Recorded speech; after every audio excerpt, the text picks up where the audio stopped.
In this problem, our goal is to find out what the interaction energy is between these two particles, so a Q1, a Q2 that are distance a apart. And in the problem, we were hinted to put the first charge on the in the center of our coordinate axes here, and put the second charge somewhere along the z-axis. But the way I have it currently set up, I think it's better just to put it on the y-axis. And then it was hinted that we should use spherical coordinates to do the integral. So as you can see here from the textbook, this is what we learned what the interaction energy is composed of. It's mainly dependent on the interaction between the two electric fields of these two particles here. And so when we expand them out in terms of using our definition for the electric field, you can see here that if we have it so that we have an R2 for the second charge and R1 for the first charge, we can set up somewhere like this, and where theta here is of course your normal spherical coordinates angle from the y-axis all the way down, and then we have another angle right here for alpha, which I'll get into later. But first I'm going to go ahead and take this and kind of massage it a little bit and have it in more of a digestible form. So we still have that epsilon naught out in the front. I'm just going to leave the volume integral here for a second and just pull out all these terms. So we have a quantity of 4 pi epsilon naught squared, and then we have our two q's here, q1 and q2. And then I'm just going to leave, like I said, leave the integral in the most general form right here. And then before I even write the r's right here, as you can see, our r1, our vector, is just the same as the r vector that we're going to have for spherical coordinates. So we can just change that r1 here. We can just change this r1 to just r, the r vector that's used in spherical coordinates. So coming back over here, I'm going to rewrite it in terms of that. So we have our regular r, which was originally r1 squared, then R2, which remains the same, because if we look over here at R2, it's just something completely different. So we'll just keep that labeled as R2. Looking back over here, what's left over here is just the dot product of the R vector, unit vector, dotted with the R2 unit vector, and then we have our D, our differential volume element. Now, if we look at this and we kind of just expand this out a little bit more, if we remember from geometry that R vector, or so two vectors dotted with each other is the same as the magnitude of each of the vectors multiplied by each other times the cosine of the angle between them. And for us, our angle between them is actually the cosine of theta. And then since they're unit vectors, we have the magnitude, we're just going to be equal to 1, where this is our theta vector right here. So we can replace this actually with just a cosine of alpha right here. So let's go ahead and rewrite that and then expand out the differential form.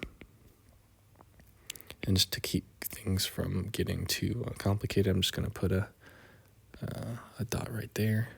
And in fact, actually, let me just go ahead and expand this out right now. So we have our cosine alpha here, and then of course our r squared, r2 squared, and then our if we expand out the differential right here, it's going to be our normal spherical coordinates, so r squared sine theta dr d phi d theta, and then I'll go ahead and put the limits over here. So for r theta, we of course go from 0 to pi, phi 0 to 2 pi, and then for r from 0 to infinity, right? And then let's see here. We can go ahead and cancel out our r's. And then at this point, we can massage it a little bit, but I want to take a pause here to just kind of re-talk about our setup right here. Again, the interaction energy is just at any point where we dot these two electric fields, because again, the electric fields they just go out, jet out all the way out into like a giant sphere of arrows pointing from the center of these charges all the way out. So we want to keep this in the most general sense. So whenever these two arrows interact with each other, either being right here or maybe a point out here for this comes from here, and this one comes from here. Or we've even a point out here where we have one electric field line coming from here and another one from here. We want to have it in the most general sense. And this setup that I have here, or kind of like this more general triangle here, is going to be in the most general sense, because there are times where this theta could just be 0, where it's just on the axis, and then this alpha would be 180, or you could pull this dot anywhere else, just like how I talked about, and we could find the interaction energy. And there's always going to be some theta angle, and there's always going to be some phi angle, so that helps explain the setup right there. But moving back to our integral, let's go ahead and expand them out a little bit. And before I do, I want to go ahead and take the time to take this cosine alpha right here and use the law of cosines to expand this out. So, of course, the law of cosines will tell us that a way to express this angle. So, express this angle in terms of the other sides of the triangle, mainly this side of the triangle right here. And if you recall, this is actually A right here. This distance is actually A. So let me go ahead and just write this out.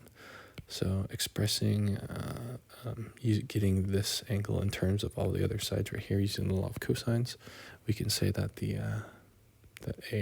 that distance A is actually equal to the square root of, and I'll put the square root down in a second, the square root of the magnitude of R2 squared plus the magnitude of R, or R1, I'll just go ahead and put R1 squared, minus twice the magnitude of R1 times the magnitude of R2. And then the cosine of the angle between them, which of course is alpha, cosine alpha.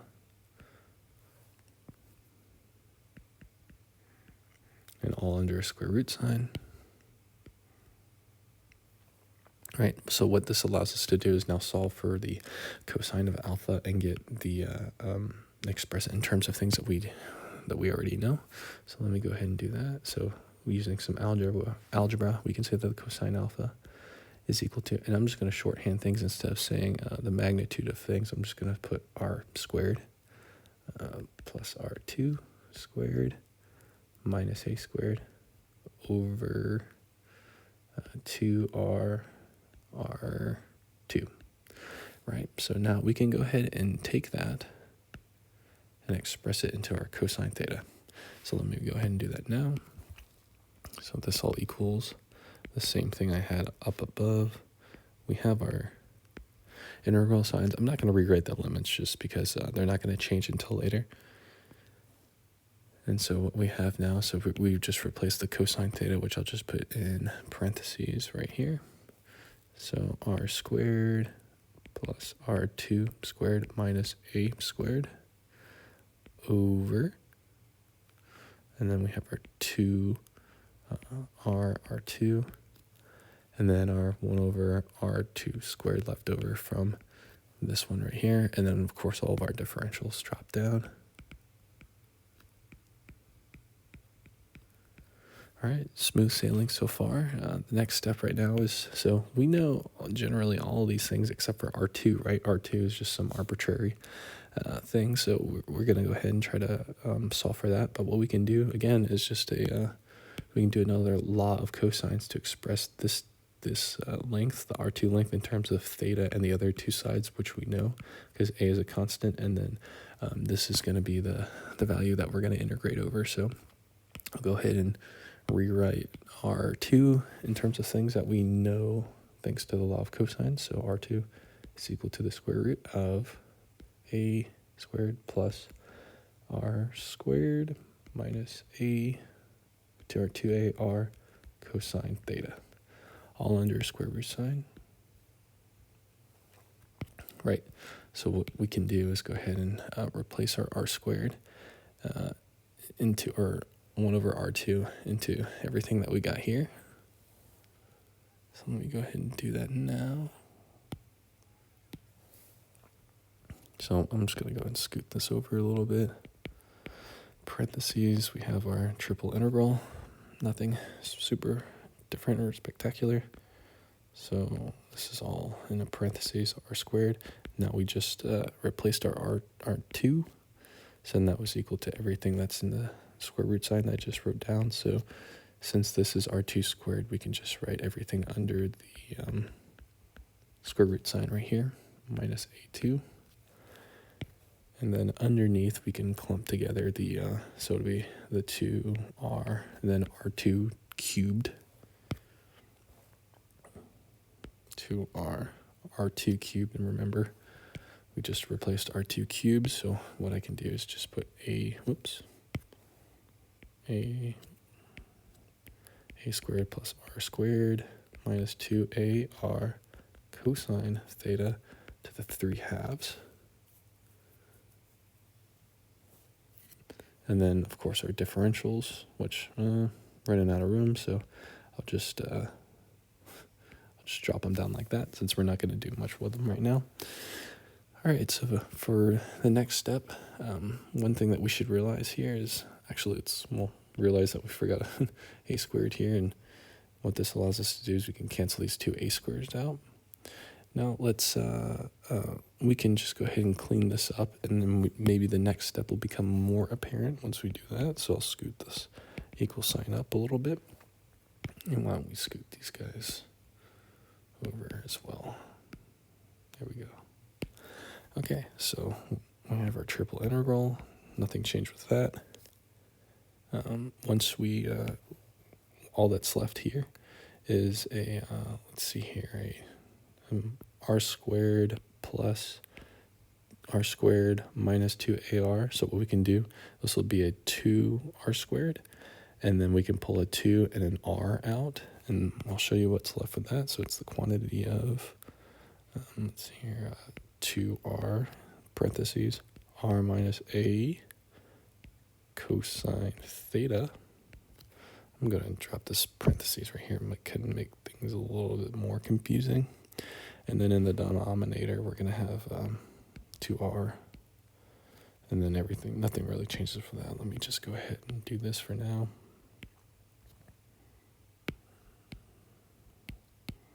All right. As you can see, we can go ahead and cancel stuff out. But before I do that, let me write out the differentials. Okay, so we'll go ahead and clean things up. As you can see, we can get rid of this, all these, and what we're left with is these values here. And this is going to be hinting at a u substitution for this next step, because as you can see, we have this r minus a cosine theta, and then we have something very similar to it. And if you take a closer look, is if you take an r derivative here, it's going to be, that'll change. If you take an r derivative of everything like that, that'll turn into a 0. This will turn into a 2r. And then this will turn into an a cosine theta. And so that'll allow us to get it in terms of that. So it's two things that look very similar. Whenever you're in physics and math, you can just take the time to think about whether or not those will make a good u substitution. And in our case, it will. So I'll go ahead and write out the u substitution specifically over here. So we'll just let u equal a squared plus r squared plus or minus 2ar cosine theta. All right, and the biggest thing is whenever you do this, I'll do this in orange. The limits for this side was our original limits, right, from 0 to infinity. So that means our limits. So our limits were from 0 to infinity, which we're originally taking. So if we put in 0 here for r, that will just make everything the biggest thing that we'll have. The only thing that will be left over is a squared. All right, so that means that u is equal to a squared. That's the lower limit here. And then if we put infinity in for r, what we get in for everything over here is infinity.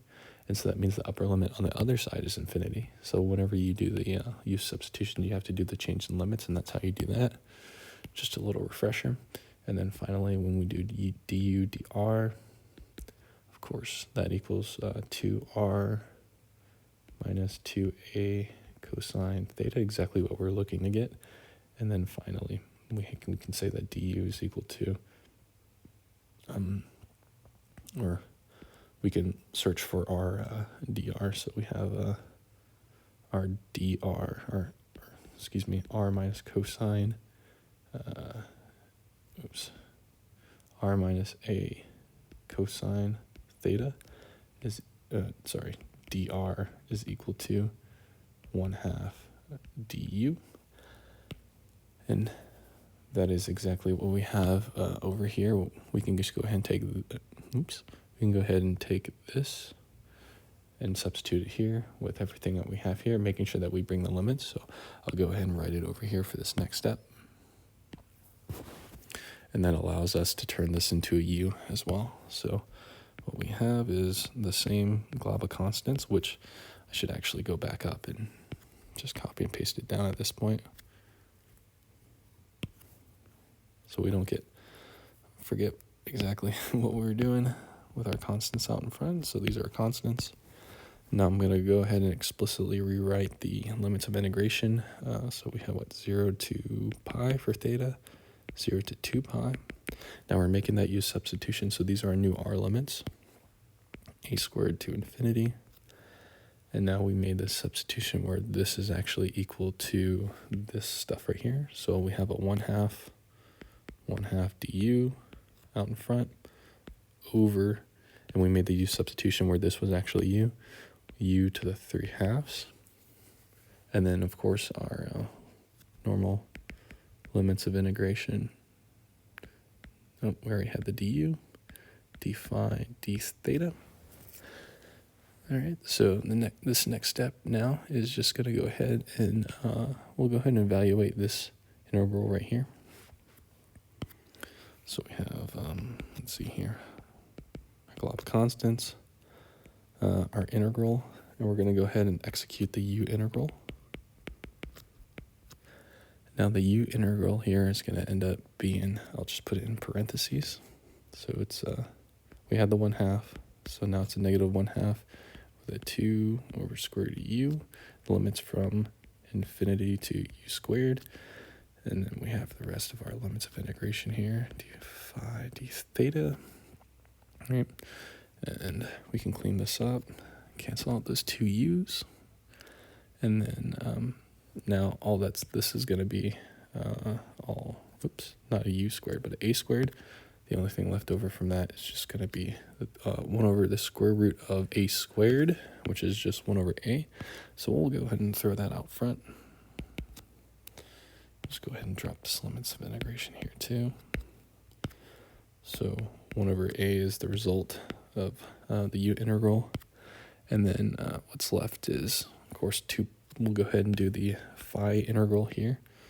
And there's no phi values in here, so we can just go ahead and put a 2 pi. So that's the phi integral. And the only thing left is the theta integral, which is, this is just all going to be, let's see here. So this will be an integral of, or the integral of sinus cosine, limits of integration are from here, which is just equal to 2. All right, so at that point, what we're left with is, let's see here, I'll just drive more. So epsilon naught theta, q1, q2, 4 pi epsilon naught squared, let's see here, 1 over a. And then we have a 4 pi left over from this 2 pi times this 2. And then so we have a 4 pi epsilon naught here that we can cancel out with the 1 in the denominator. So this cancels out with this. And of course, what's left is exactly what we were hoping for in terms of energy. It looks a lot like the energy that we work with between two charges. And that is exactly what we're looking for. So we can think back. So this is just obviously a longer and harder way to get to something that we already knew, but just verifies that, this interaction energy that we originally had, even in the most arbitrary sense, even if we put this point anywhere in space, and we had these two vectors and all these angles have different values, we'll still end up in the same exact value that we previously worked before.